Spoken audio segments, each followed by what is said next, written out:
बहुत पहले शुभ और निशुभ नाम के दो शक्तिशाली असुर थे। उन्होंने देवताओं के राजा इंद्र को हराकर देवलोक पर अपना कब्जा कर लिया था।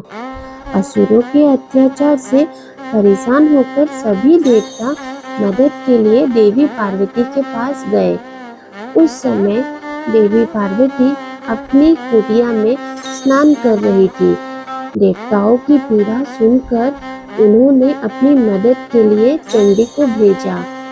जब चंडी शुभ और निशुंभ से लड़ने के लिए पहुंची तो उन्होंने चंड और मूंड नामक असुरों को युद्ध में भेजा। चंड और मूंड को खत्म करने के लिए देवी चंडी ने अपने भीतर की कालरात्रि को उत्पन्न किया। अपने भयंकर रूप में मां कालरात्रि ने चंड और मूंड का वध कर दिया। ये सुनकर शुभ और निशुंभ बहुत क्रोधित हुए और युद्ध के लिए रक्त बीज को भेजा।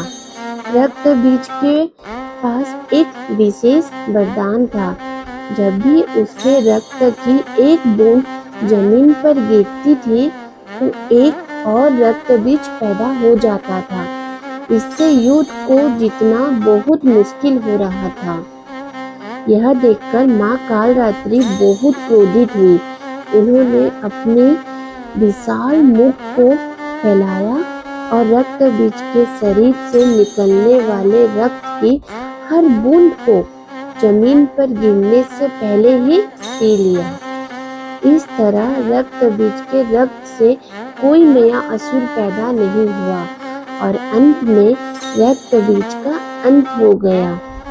माँ हमें यहाँ यही सिखाती है, बुराई कितनी भी शक्तिशाली क्यों ना हो, अच्छाई के सामने उसे घुटने टेकने ही पड़ती है।